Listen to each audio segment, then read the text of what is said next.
Redditors who work at remote places like forest officers, oil rig workers, etc. What creepy things have you noticed while at work? I used to work at a Boy Scout summer camp. Every week I had to take a big group of campers to a secluded spot for their wilderness survival badge where they had to build a shelter out of sticks, leaves, etc. and sleep in it overnight. The spot was only about half-mile from the main camp, but we took them a circuitous route that made it seem really secluded. Anyways, on this one night all the campers had made their shelters, we had cooked dinner, and were all just sitting around the campfire. It was getting late, maybe 11 o'clock, so I sent all the campers to their shelters for the night and started cleaning up the fire. That's when we heard in the distance what sounded like church bells. They were pretty faint, but myself and my fellow staffers could definitely hear them. They went on for about 30 minutes, ringing every 30 seconds, or so. We were all a little creeped out, as there were no churches or towns within 20 miles of us. After the bells stopped, though, the singing started. It was too faint to hear the words, but it sounded like church choir music, but a lot of people, and a lot more enthusiastic. Also, it was almost midnight at this point. The singing went on for well over an hour, sometimes quieting down until we almost couldn't hear it, sometimes getting so loud we thought it was getting closer. All of the campers were super creeped out, but I lied to them, telling them there was a church service going on in camp, and that there was nothing to be scared of. Eventually, at almost 1 a.m., the singing stopped. I found out a few days later that there had been a large KKK rally only a few miles away that night, and that's what we had heard. I used to work in the Gulf of Mexico on oil rigs for years, and it may not exactly be creepy, but I found it really unsettling. In deep, open water, the water itself is really clear, so everyone can plainly see all the tuna and barracudas hanging around the rig waiting for the onboard cook to throw off whatever food waste he needs to. Every once in a while a huge great white shark would swim up from underneath and snatch a tuna, and it really took like less than a second. They're really scary. I've worked in Canada's north for a few years now in oil and gas. It's pretty creepy when during night shift you realize a moose has just been standing at the tree line staring you down for an unknown length of time. Or finding bear tracks crossing the tracks you just made 5 minutes ago. Honestly, the silence of a snowy forest in the dead of night 100s of km away from anything is pretty spooky. When your only contact to the outside world is a radio channel nobody is listening to, you feel pretty alone. I used to be a delivery driver, which doesn't sound very remote because it isn't. However, I did have to deliver to some pretty remote places. One time I delivered to a trailer park just barely inside our designated delivery zone, and it was very dark and poorly lit. I leave my car running and keep the headlights and inside lights on to go deliver the pizza. Upon returning to my car, I sit down in the driver's seat and look up to see a creepy old man standing less than 3 feet from my side of the car. He was just staring. It was the equivalent of a jump scare. I just started driving forward, had to do a U-turn to get out of the park. When I turned around, the man was standing in the middle of the road, so I freaked out for a second before speeding around him only to watch him attempt to chase my car out of the trailer park. I put in my 2 weeks after that. I was on a boat sitting on anchor in a secluded bay in the early hours, in southeast Alaska a few years ago. I stepped outside for a smoke, and all of a sudden I heard the most horrific sounds of a wild animal being murdered by another wild animal. It went on for probably 10 minutes. I know it's just nature, but man, I can still hear that sound in my brain and it haunts me. I used to do agricultural work, alone in a field for 10 hours a day kinda thing. The pure amount of times I heard the sound of running and snapped up to see literally nothing there was horrific. I was convinced it was surely animals between the trees for a while, but the weirdest moment was when I heard it loudly from a row of trees next to me and immediately ducked under to see the feet of whatever animal was running by, and there was absolutely nothing. I remember trying to stay calm and walking really fast to the toilet block and sitting in there for a good long while before I came back. I never thought I'd be so freaked out in the daytime, but there wasn't a soul nearby for quite a way, and it really amped up my imagination. I was a field geologist in the outback about 12 hours north of Adelaide. One day I was driving the truck and saw what looked like a flagpole sticking up in the middle of nowhere. I wasn't anywhere near a farm or anywhere else that people would be, so I decided to drive over and check it out. It was a dead dog fully impaled on a spike, from butt to mouth. Took some pictures and had my boss call the cops, but for the rest of the assignment I was freaked out that some maniac was out there with me. I do a lot of work out in the woods. Creepiest thing was finding some headless doves. I also found sticks arranged in circles and paint on the trees in the same spot. Not sure if it was part of a ritual or not, but that's what I saw.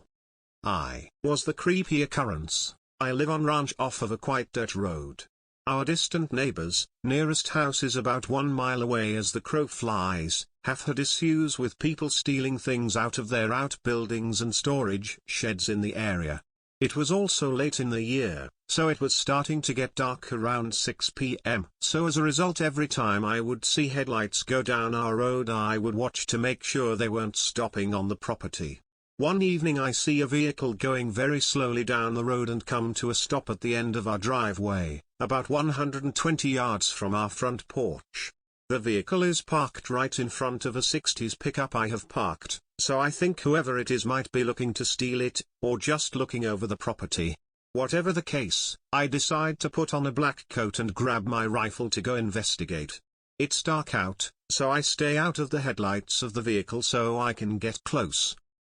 I can tell it is a white van, but I don't see anything else distinguishing about the van. When I'm about 50 yards away the van backs up and turns into our driveway. I freeze as the headlights wash across me standing in the middle of my driveway, and I see the reflective FedEx logos on the side of the van. Needless to say the FedEx driver probably shat his pants as he suddenly sees a dark figure standing in the middle of a field, in the dark, holding a rifle. Surprisingly, after I try to give a friendly wave and smile, he continues up the driveway to the house, and I get to explain the situation and we both have a laugh. So that's how I got to be the creepy guy in some FedEx delivery driver's story. I spent some time in the peat swamp forests of Borneo studying wild orangutan. We would go into the forest very early around 4 a.m. One morning there was a clouded leopard on the trail we used to enter the forest. It was just crouched there watching us. We shouted, tried to act big. One of the indigenous people we worked with even took out his slingshot and shot rocks at it. He missed on purpose, just trying to scare it off. It stayed there for a good 5 minutes watching us before it slowly walked into the thick brush off the cleared trail. When we walked by I shined my light to where it had walked to and could clearly see a pair of reflective eyes only 3 meters away crouched watching us pass. Creepy but also incredibly cool to see one in person for how critically endangered they are. I was on guard duty at Camp Phoenix on the outskirts of Kabul in 2011. It's a 12-hour shift and it started at 7 p.m. Around 2 a.m., I could hear what sounded like footsteps, running all around the guard tower, promptly set my ass hairs on end so I pull out my night vision and pray that it's some kids or something. I shit you not. There must have been 2 or 3 pairs of dogs humping each other at the same time. I've been fishing out in the Gulf of Mexico where they have some oil rigs. This rig wasn't being used, from what we knew, so we would get pretty close to it to fish for red snapper. While we were out there, we could have sworn we heard screams of a woman over and over. It was some shit, but the explanation was the wind making the noises as it blew through the rig. Well, that's what we were told, but it totally creeped us the f*** out. I'm not sure if this counts because it's a farm, but when you live on a farm you work on a farm, so I guess I'll tell it. I grew up on a farm and in high school used to mess with my friends by hiding and making them find me. One night my friend was over and we were waiting on this other guy. We see him pull up, so we take off running to hide. It's funny because they have to wander around somewhere they're unfamiliar with or go ask my parents and be told too bad you'll have to find her. It's like forced hide and seek. Anyway, this one night I saw my friend hide in one building while I ran for the trees. I was hiding under some bushes and heard breathing. Like human breathing. There were no animals around. It creeped me out so bad I ran out of hiding to greet my friend. I felt so uncomfortable for the rest of the night. Sometime during the night my dad heard something and went out to investigate. In the morning he discovered that one of our cows was killed and butchered. I spent several seasons working at a remote field camp in Antarctica, over 1,000 kilometers from the main station in McMurdo. Every once in a while, a skua bird or Antarctic tern would accidentally end up following one of the small planes, twin otter, out to our camp. Once there though, they'd basically be stranded with no way to get back to the coast. I'd get out of my tent some mornings and see a lonely tern circling overhead, knowing it was a dead bird flying. It was quite creepy. Along these lines, when birds, or seals, do die down there, it's so cold and dry, that their bodies don't decay either. They essentially mummify. Outside McMurdo at Scott's Discovery Hut, there is still a perfectly preserved seal carcass from 1912 sitting by the entrance of the hut. In my brief stint as a rural health nurse, I was quite unnerved by how many of the families I worked with still practiced ritual animal sacrifice, even though on paper they identify as Catholic. I work as a polar bear guard. As in, I escort people across tundra and mountains and protect them from polar bears. I once saw a snowman totem with reindeer antlers coming out of his head. It was deformed, full of bullet holes and rather creepy. I know a forest ranger who regularly stays at these remote fire tower outposts. She'll wake up in the morning and look out the window to soak in the landscape only to see influencers posing for photos. Merchant seaman here. Nothing particularly creepy, most of the time you're too focused on not hitting anything, getting position fixes, updating logbooks, etc. to really think about paranormal or spoopy shit. But the closest thing to creepy I've experienced recently has been a strange transmission over the radio. It started with a series of Morse code beeps followed by an accented female voice listing off random letters and numbers. Dunno what the f*** that was about. Working on ships. There was one night I was on a ship sailing through Alaskan waters. And it happened to be my first night ever seeing northern lights. I can't believe how awesome that was. It made the sky clear, made the night look like it was dusk, we were able to see clearly for miles. Few buddies and I hit the roof or what we call, Lido deck at 1 a.m. just to gaze at it. An hour or so in, there was 6 of us on top, nearly the entire crew now. A big white spotlight shines at us. We were near land, but where the spotlight was above the water and it wasn't low enough to be on a ship, this was very high up. It shined on us for about 15 to 20 seconds. Once the light turned off we looked to see what it was. Saw nothing, no trace of an aircraft or anything. Couple minutes go by and the same light shined on us, this time it was on the other side of our vessel, above mountains. Still, unable to see what it was. We all saw it, we all have never seen any aircrafts hovering above these waters, especially at 2 a.m. We don't know what it was. We think it might have been some sort of silenced aircraft the military was probably doing drills or something. But anyways, that was one of the weirder things to happen out on the ocean. I worked in a store once in a really small town that was always absolutely dead, a customer every hour or so, shifts all alone too, which I'm sure wasn't even legal, but hey. Anyway, it's a dark evening and I'm sat on Reddit as usual when I hear the door open. I look up and see the back of a man as he begins walking down the first aisle towards the tin foods and he appears to be talking to someone on the phone. I think nothing of it and go back to Reddit. All of a sudden I get this intense smell of soil and earth. I look up and the man's approaching the counter and he's wearing some kind of overalls and his face and long grey hair and body is just covered in dirt. That's when I notice he isn't on the phone at all and is just talking to himself in this absolutely bizarre tone. He sounded like a cartoon elf or something. He's just sort of murmuring and doing this really weird sort of laugh. I'm just frozen solid, as he's stood at the counter in front of me thinking I'm about to be killed when a policeman storms through the door. He asks if I'm okay, to which I don't respond because I'm just in a complete state of what the fuck is happening. Tells the man to come outside, to which he starts murmuring gibberish and saying the words legal over and over again. They come grab the man and put him in the back of the police car, and that's the last I ever heard of it. I have no idea who he was, what was going on, but I have never been so afraid of another person before. You know, when you just sense a bad situation. So grateful the police showed up when they did. I worked night shift at a prison for years. The one thing that really creeps you out is when a hit is put on someone in the middle of the night. Inmates' code says it is kept as quiet as possible. No one says a damn word. The only thing you'll hear are grunts and moans from the victims. Then, it goes and stays silent.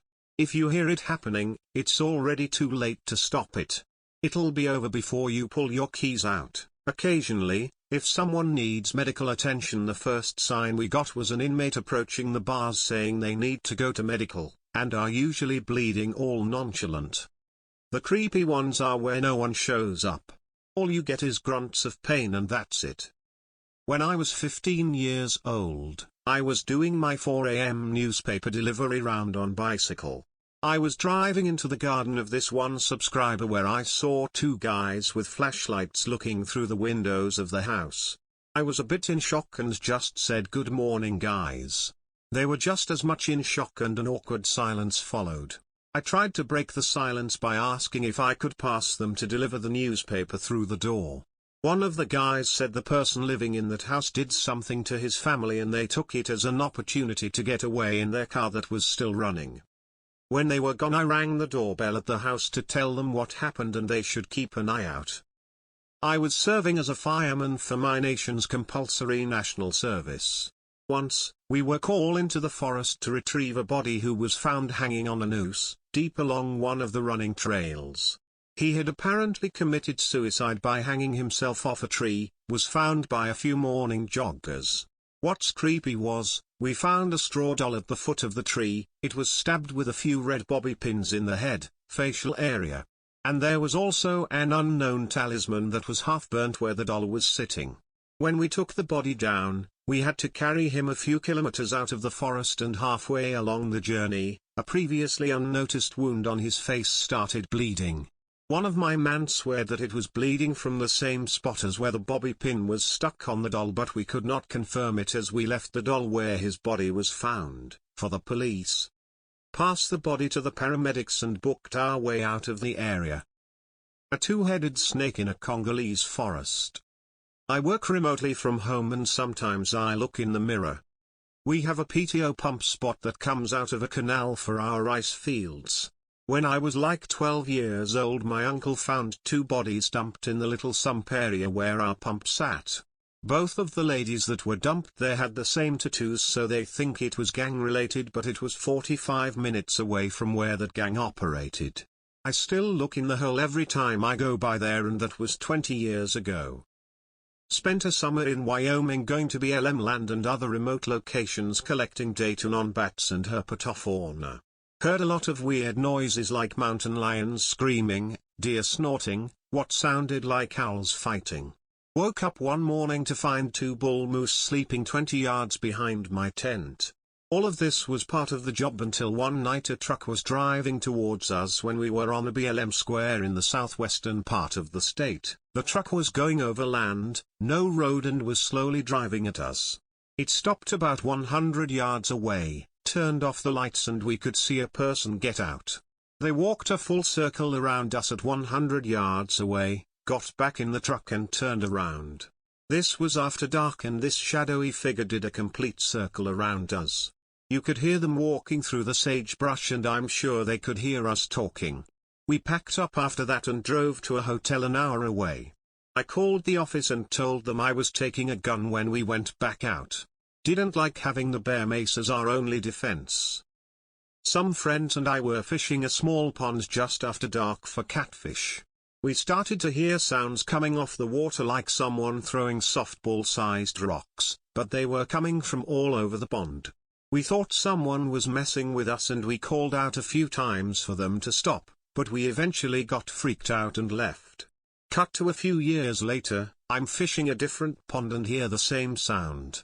Turns out it was a beaver slapping its tail on the water to drive me from its territory. When beavers become problems in rivers, they relocate them to ponds in town. Spent a summer doing conservation work out in the absolute middle of nowhere in Wyoming. Was part of a crew that would spend 2 weeks camping in remote places to do manual labor in places machines couldn't get to.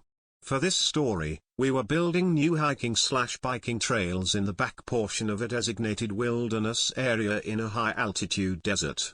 This means that the nearest civilization was a 2-hour car ride to a town of 41 people in a sandy soil area where tracks last forever. It was the middle of our stint during the early part of the night where everyone else had gone to bed, but I stayed up to read, so maybe 11:30 or so. Still pitch black outside, clouds had covered stars. So my headlamp was probably the only light on in a 40-mile radius. Suddenly I hear footsteps walking around our camp and head towards the tents from where I was in the community tent. That sound immediately put me on edge as I felt the hair on my arms raise and my adrenaline spike.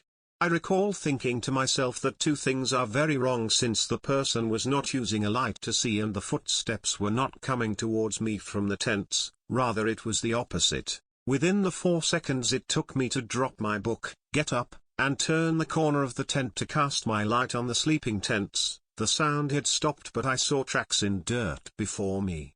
Looked like they came from one end of camp, looked into my tent, walked through the sleeping tents and kept going out of camp again. I don't know if I was making too much noise or not by walking around, but the rest of my crew ended up waking up and asking me what was going on from inside their tents. After explaining what I found, they all got up to look at the boot prints in the dirt. They were damn near perfect copies of my own boots except for one small thing. I had a rock stuck in my treads that messed up the symmetry. I was wearing fairly common work boots, except I also happened to wear US size 15 double-wide boots, so there was no way in hell this was one of the other crew members. I don't think any of us slept much that night. Never saw or heard anything more after that night.